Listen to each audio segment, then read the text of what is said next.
everyone, this is Miss Brasher. Welcome to my first fantasy young adult book talk. So I'm really excited today. I get to talk to you about Seraphina. So anyway, let's jump right in. So Seraphina is by Rachel Hartman. It's a young adult fantasy novel about a 17-year-old girl, or is she, who lives in a country called Blurb. So it's fictional, it's fantasy, remember that. The best part of this book is the absolutely unique setting.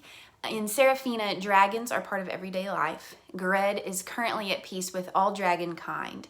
Dragons, though, can shift into Seraphina, which is just their fancy word for shifting from dragon into human form.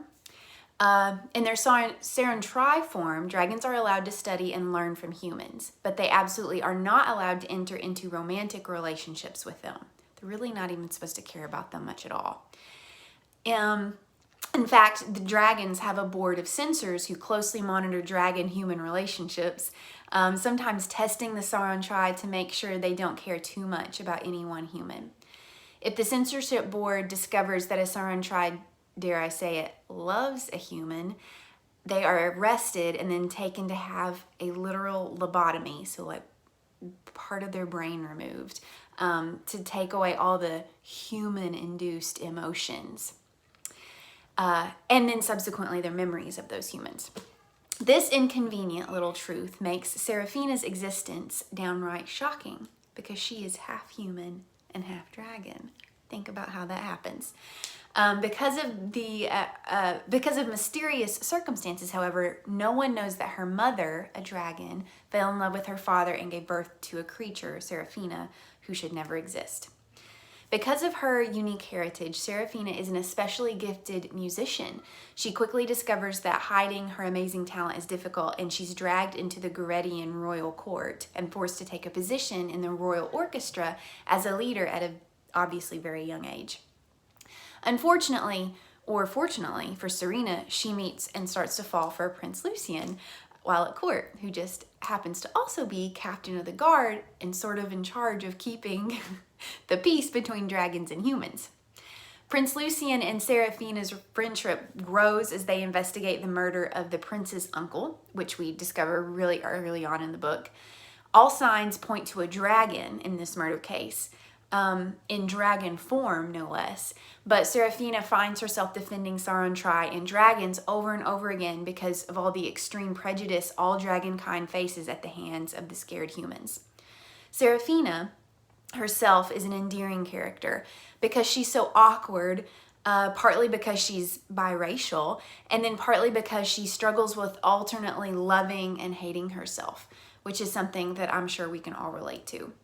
Seraphina has to discover who killed Prince Lucian's uncle, all while maintaining her huge secret and trying not to fall in love. I loved the author Rachel Hartman's take on dragons in this novel. She mixed things that we know about dragons from classics like The Hobbit with original ideas of her own. At times, it's really hard to decide if dragons are good and simply different than humans, or if they are in fact evil. I would definitely recommend this book. It's available in our library as well as through the Washington County Library System at both the Winslow and Springdale branches. The book is available on Audible with a membership and an ebook format from almost every other book retailer.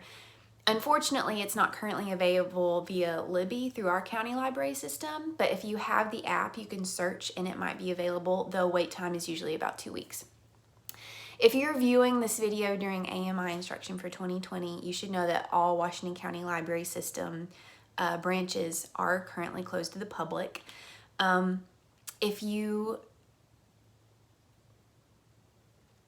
can do some searches on the internet to see if maybe you can find the book. Try to get it through legal means. Now, if you're watching this book talk for a grade, and if you're watching it during the 2020 AMI days, you are. So you need to listen to this next part. You must complete the exit ticket in order to receive credit for watching this book talk.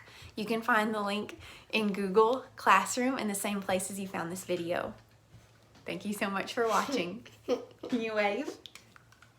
Say hi to everybody, Brooks.